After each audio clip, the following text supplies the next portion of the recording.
I'm going to update you on when the ESCs are arriving, and as well as go over the new line of ESCs, what their features are, and what the differences are on the various ESCs after this.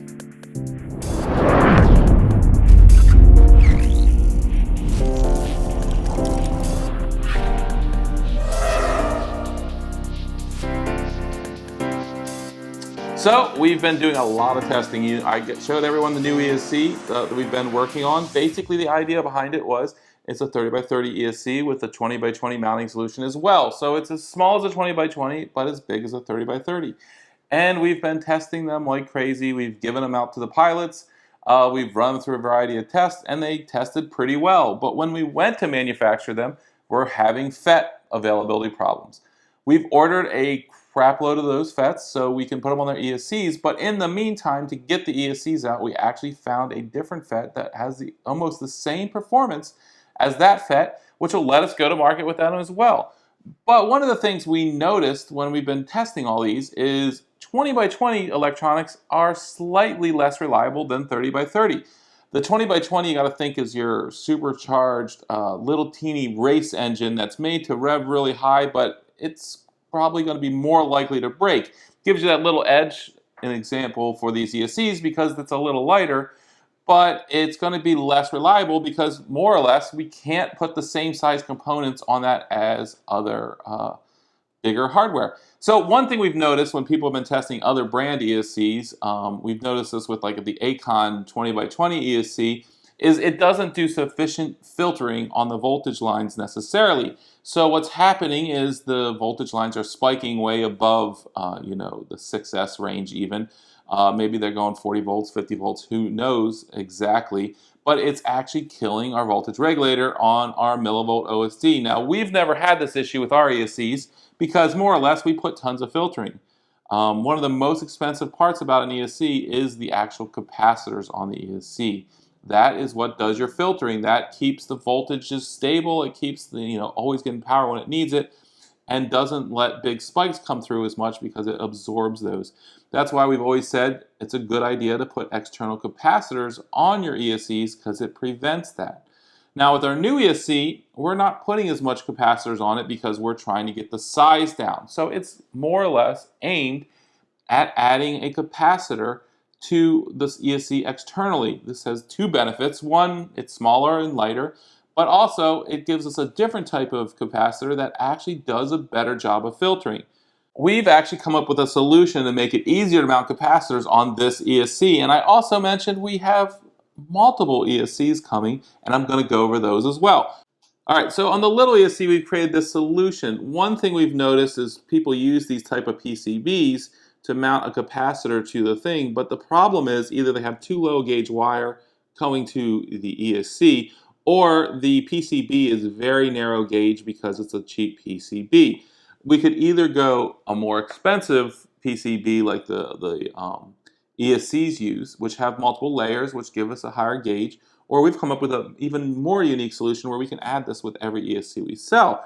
Basically what we've done is we've made the traces external here, and by doing that, you can actually run beads of solder down them to create a much better conductor. So this will be included in all the ESCs that we sell, the smaller ones especially, and this will allow you to mount it to an XT60 and get a capacitor here. You can still mount one, the traditional method using maybe a remote wire here, but this will give you an easy way to mount a capacitor if you want to do it this way, which keeps it out of the way and actually does a little good job of protecting your plug and stuff of that matter. So this is the new ESC. We've been testing it with the new FETs, the slightly different design, and we have actually been testing it's working really well. So this is the first one that's coming out.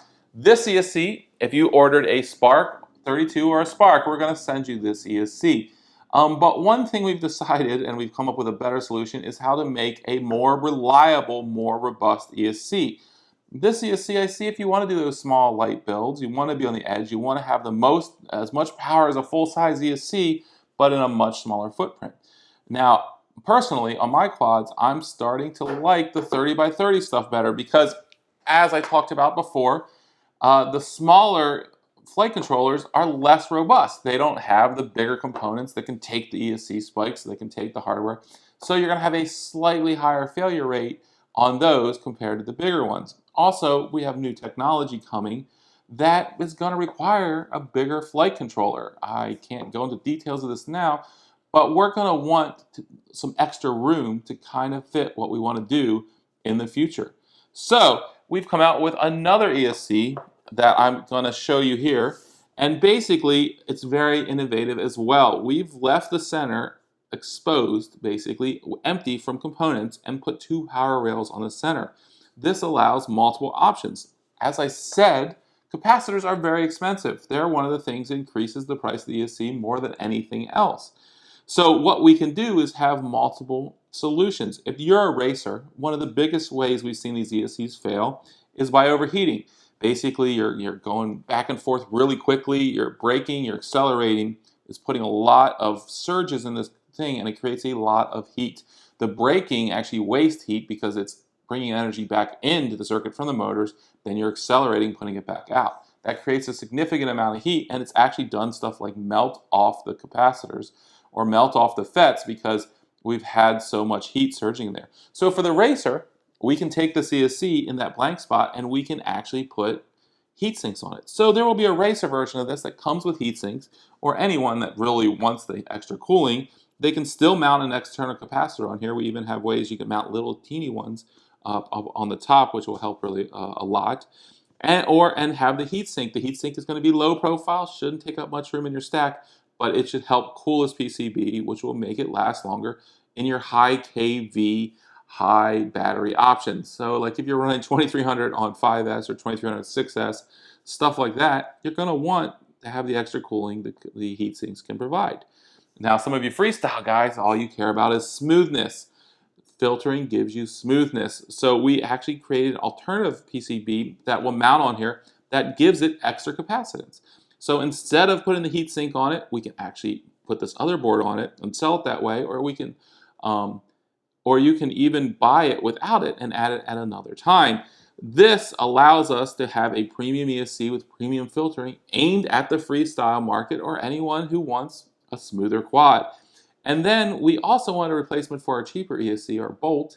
And with that, basically we've just removed the extra capacitors, leave it blank, so you could add on the capacitors in the future, or you could use external capacitors or whatever you want, and that's going to give you a less expensive ESC with a really good performance as well. So basically, we're going to have the one ESC that can have three different purposes for your 30 by 30 builds, and the smaller ESC more powerful by your 20 by 20 builds or your 30 by 30 builds, because it's still going to have the mounting holes as well. So this gives you a full line of ESCs that will cover almost any circumstances we can think of, and they're all done in a unique way that I have not seen done on the market to date. Now, the next question is going to be, where the heck are those ESCs? The good news is we've created the PCBs, they're all done. That it's now in pick and place, which is a very short window. Basically, they're mounting the components, conformal coding them, and programming them and packaging. Hopefully, next week, we're going to start shipping these ESCs. We're not going to have enough to cover everyone. We're going to run a decent sized batch, throw them out there, wait a week, make sure there's no issues, and then do the rest of them to cover all pending orders we have outstanding. So maybe it's going to be shipping next week.